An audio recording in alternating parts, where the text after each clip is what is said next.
everybody, and welcome back to another episode of Chow with Lamb. And today we're cooking honey walnut shrimp.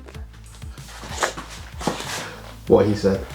Right guys, like the little guy says, we are showing you how to cook honey walnut shrimp today. Now this has been requested many times by my Facebook friend Justine Johnson.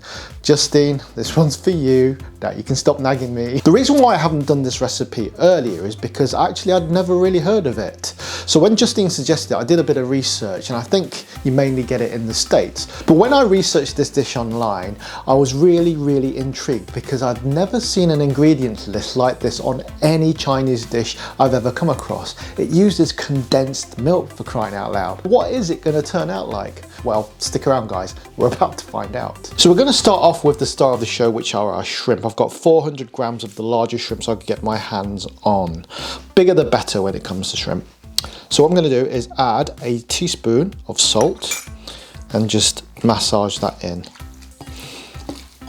For the batter, we're going to use 7 tablespoons of cornflour or cornstarch, 2 tablespoons of cooking oil, 1 egg, and a splash of water, about 100 millilitres.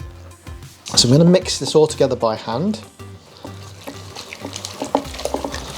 As you can see, it's turning into this quite light batter. Now we can add our shrimp.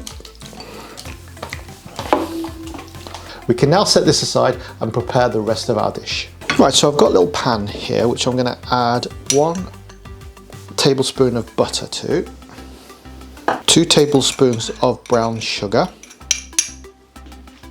2 tablespoons of honey,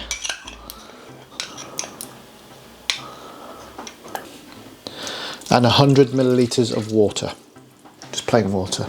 I'm going to bring that up to a slow simmer, and then I'm going to let it caramelise over the next 10 minutes over a gentle heat. Be careful that we're not burning it, there's a lot of sugar in here.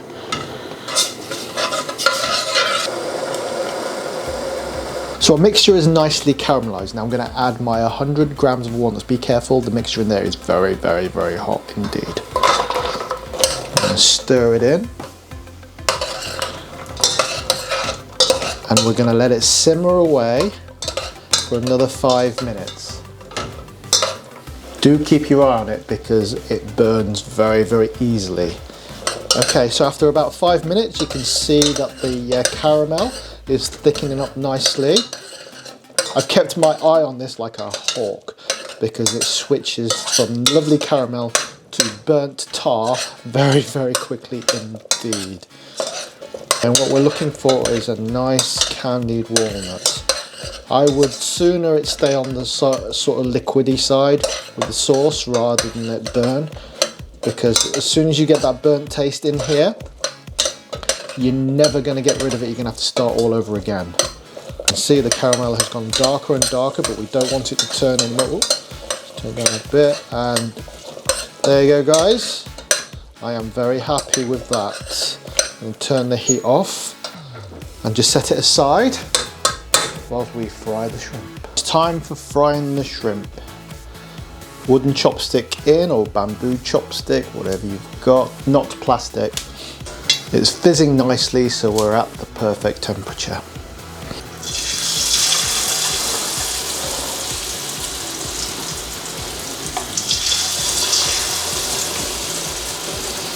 Now we're going to fry these shrimp for about 2 to 3 minutes, not that long, because shrimp don't take that long. They cook very quickly.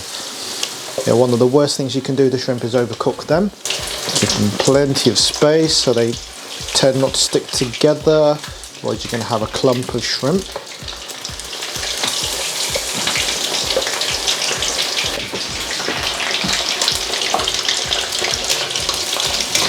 There we go.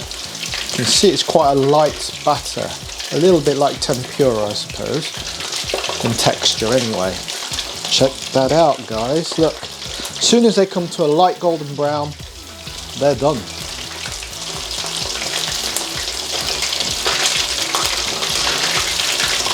As they say, check these bad boys out.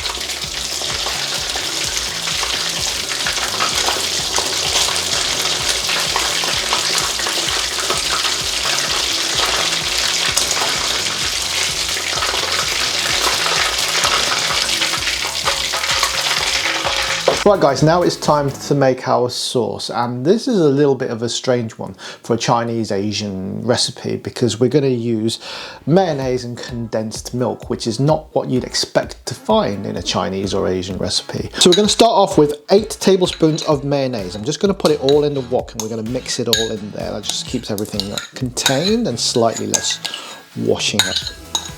1 tablespoon of honey. As you can tell, this dish is particularly suitable for people with a sweet tooth, like me. 1 tablespoon of condensed milk. This is where it gets a little bit strange, arguably. When it comes to Chinese Asian recipes, I do get a lot of comments. I see a lot of things on other people's videos where we argue the toss about authenticity. Is it really from China or Hong Kong? Does it matter? Because clearly this is a recipe that isn't using classic Chinese ingredients. In fact, the only Chinese ingredient we're going to use is this one. 2 teaspoons of sesame oil. That's the only clearly Asian or Chinese ingredient that we have in this recipe. So does it really matter? Do lots of people get so uptight and say, oh, that food's not authentic and it never came from China? Does it really matter? Definitely something to think about. 1 tablespoon of brown sugar. So I'm going to mix it up really, really well.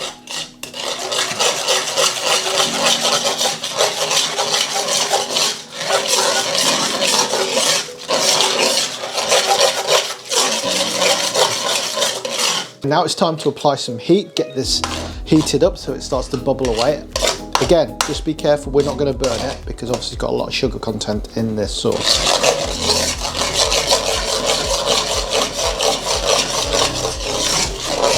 Bubbling away, going to add my shrimp.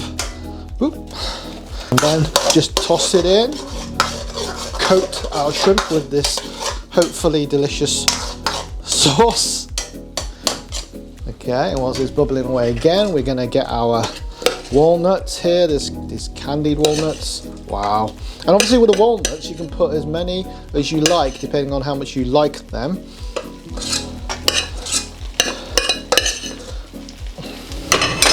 I'm actually going to steal one just like that, have it. It feels like Christmas. Right, toss that in.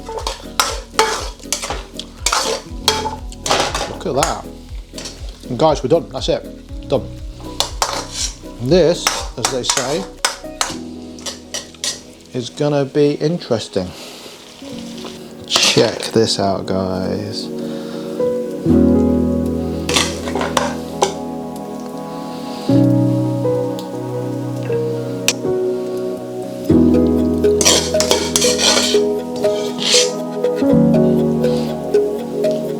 Alright everybody, it's moment of truth time, and we've got our chief tester Kobe here who's going to help us. Are you looking forward to this? Mm-hmm. Okay, fork at the ready. Okay, right, grab a piece. You can grab a piece? Yeah, you can have that one? Yeah. Go on, just take one. Take any one. Yeah. This one's hand. Okay, right, have a go, see what it's like. Mmm. Mmm. You like it? Yeah. It's very interesting. Mm-hmm. And sweetness from the condensed milk and the honey and sugar actually really go well together with the mayonnaise. Who knew? I was quite dubious, shall we say, about this dish before I made it. Let's try some of the walnuts as well and try some of these, Cobes. Mmm. It actually really goes well together. Mm. Do you like it? Mm-hmm. Yeah? Mm. Try and pick up a walnut. Mm. Well, hopefully we'll get this more in the UK in the future, because it's something I've never seen on the menu. I've never seen this on the menu in any of the restaurants or takeaways we've been to. He's never cooked this before. I know. Well, last night I toasted, didn't I? Yeah, you toasted it last night, don't you? Now that brings up the question again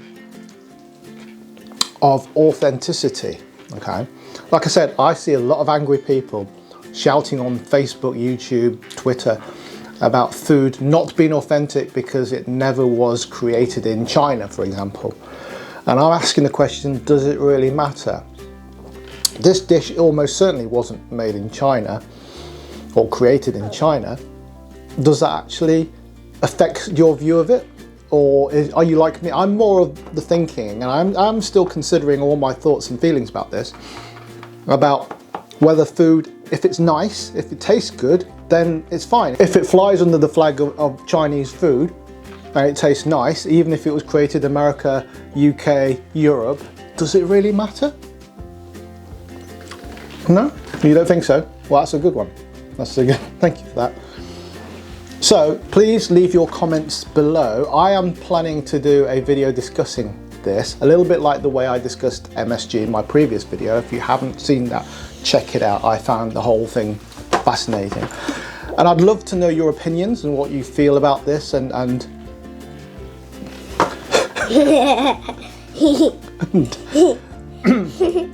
what you think,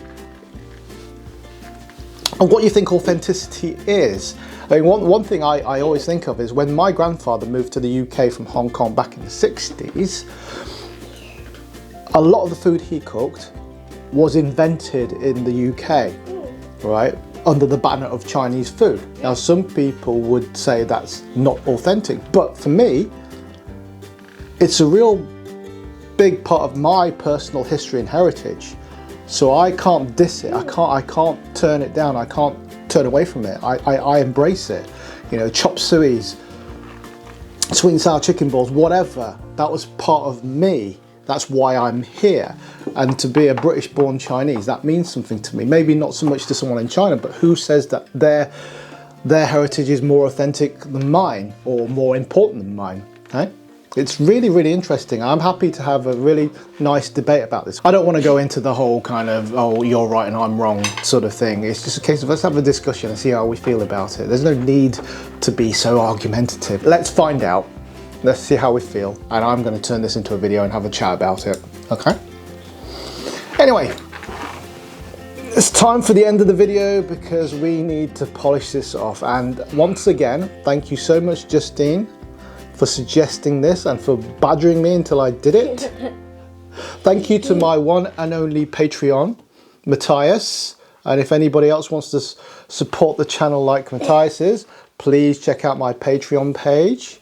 It's one way of actually getting direct access to me, that if you want that sort of thing. Obviously, you can fund me in the normal channels like the super chat, which is underneath the video below. Okay. Yes. Yeah. So, hope you've enjoyed this video. Let me know what you think of this recipe and if you're going to try it, and if you had it before, what you think of it anyway. That'd be great, and we will see you in the next one. Take care, guys. Keep on walking.